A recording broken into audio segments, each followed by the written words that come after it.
for our equipment workout today, it's going to consist of deadlifts, push-ups, pull-ups, sit-ups, and squats. Now, I'm not going to go over the entire workout because it's pretty long, and it's that would just be wasting your time because you can go and look it up and write it down. But we are going to go through the movements, and we'll go through the number of reps that we're looking for and kind of the stimulus. With this workout, it kind of builds. So you're going to do the movements as listed, then you're going to rest for 30 seconds. Then you're going to, in the next round, add another movement,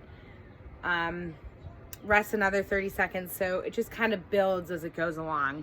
But let's first talk about deadlift. Of course, if you have a barbell, you should be using a barbell, but you don't have to. You can also use a kettlebell or a dumbbell. For the barbell, we're looking for not super heavy. So for the deadlift, it's always going to be 10 reps. You want to be able to do those 10 reps unbroken without having to put the barbell down. So should be relatively light, but we'll kind of leave it up to you to decide what your fate is on that. Otherwise, I'm going to just demonstrate with a kettlebell.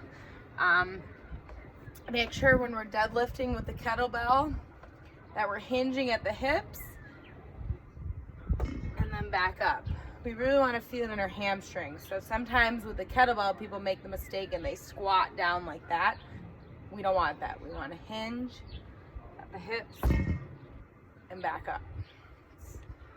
Same goes for the barbell. It just seems like when people substitute the kettlebell for the barbell, they tend to use their quads rather than their hamstrings. So we really want to get those hamstrings, those glutes activated when we're doing a deadlift. So for this workout, it's always going to be 10 deadlifts.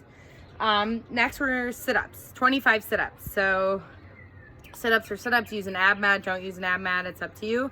But the sit-ups are always going to be in 25. And then in the next round, you're going to be adding in pull-ups. Okay, so pull-ups are going to be sets of 10. Now, if you have a pull-up bar, awesome. That's good, that's ideal. You could also use, I think we've talked about this before, now that we're 5 weeks into quarantine, but you can put a towel over your door and you can very carefully do pull-ups on your door if it's sturdy enough.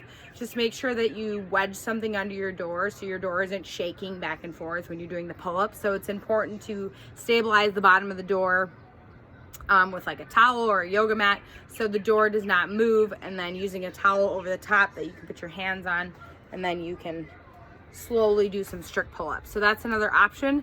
If you don't have that or you're not comfortable with that, you can always do them with a table. So most of us have seen this, but we kind of put our bodies underneath the table. Unfortunately, I don't have any sort of dining room table that's tall enough for me to get underneath, but I think most of you know what I'm talking about. With the table, you're going to either put your legs under the table and you can do pull-ups like this. And simply, you're just hanging down. So if pretend that I'm holding onto the table right here, my legs are underneath the table, extended out, and I'm going to pull my body up and back down. Pull my body up, back down. If you want to do it the other way with your legs facing out, you can do chin-up style. So that's another option. We also see if you want to put like a resistance band or a towel around 2 door handles, okay? And then same thing, you lean back, put your feet out in front of you, and you pull yourself up. So there is ways to do pull-ups without a pull-up bar, which is awesome. So 10 pull-ups. And then the next movement we're going to be introducing is going to be push-ups, and it's going to be 25 push-ups. So with push-ups, you can do your standard push-ups, okay? Move that out of the way. Chest all the way to the ground.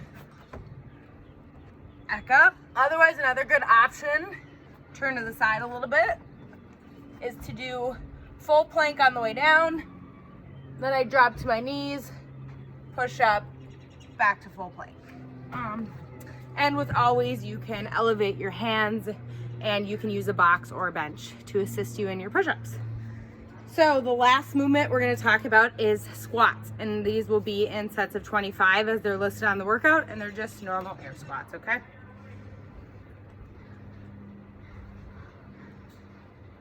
So those are all the movements of the workout. It's a 40-minute time cap.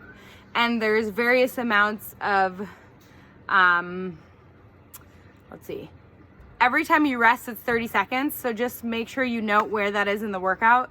So the workout is for time, 40-minute cap. There are certain amount of 30-second rest kind of woven in there, and just maybe write down all the movements and get moving.